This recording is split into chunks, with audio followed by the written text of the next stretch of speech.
Hi అండి welcome to NRK tutorials. నేను మీ నీరజ రామకృష్ణ అండి. మనము ఈ చిన్న పారాగ్రాఫ్ నుంచి ఎన్ని క్వశ్చన్స్ అడగవచ్చునో చూద్దామండి. మనకు మినిమేట్ అనేది చాలా ఇంపార్టెంట్ అన్నట్టు మన బుక్లో వచ్చేసి 10th క్లాస్లో. ఓకేనా, దాదాపు ఈ పారాగ్రాఫ్ నుంచి మనము 10కి పైగానే క్వశ్చన్స్ అడగవచ్చు అన్నట్టు.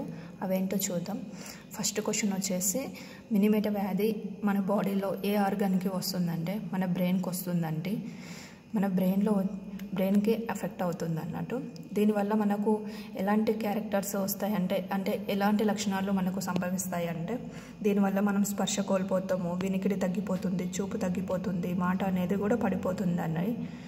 ఇవన్నీ క్యారెక్టర్స్ అనేటివి మనకు వస్తాయి అన్నట్టు మినిమేట వ్యాధి వల్ల.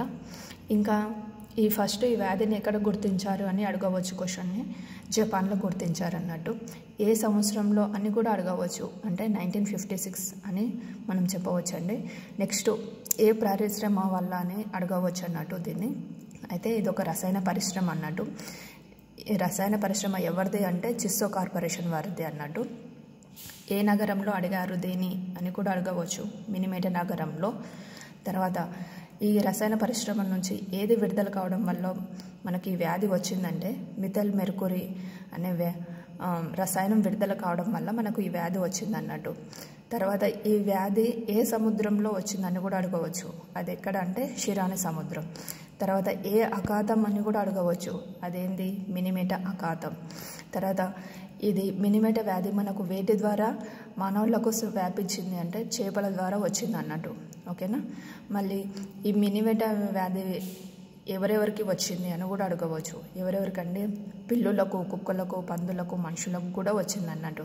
ఇది దాదాపు ఎన్ని ఇయర్స్ వరకు ఈ వ్యాధి వస్తూనే ఉంది అని కూడా అడగవచ్చు. ఎన్ని ఇయర్స్ అండి, దాదాపు 36 ఇయర్స్ వచ్చింది అన్నట్టు. ఓకేనండి. ఇంకోటి, ఇది జపాన్లో ఏ ప్లేస్లో వచ్చిందంటే కుమమోటో ప్రీఫెక్చర్లో వచ్చింది అన్నట్టు. ఓకేనండి. ఇలాంటి మనం క్వశ్చన్స్ని ఎన్నో తయారు చేసుకోవచ్చు అండి దీని నుండి. ఇవన్నీ చాలా ఇంపార్టెంట్ అయిన క్వశ్చన్స్ అండి. మీరందరూ ఖచ్చితంగా గుర్తుపెట్టుకోండి, మళ్ళీ చదివి. ఓకేనా. ఈ వీడియో నచ్చినట్టయితే ఖచ్చితంగా లైక్ చేయండి, షేర్ చేయండి మరియు సబ్స్క్రైబ్ చేయండి అండి నా ఛానల్ని. Thank you.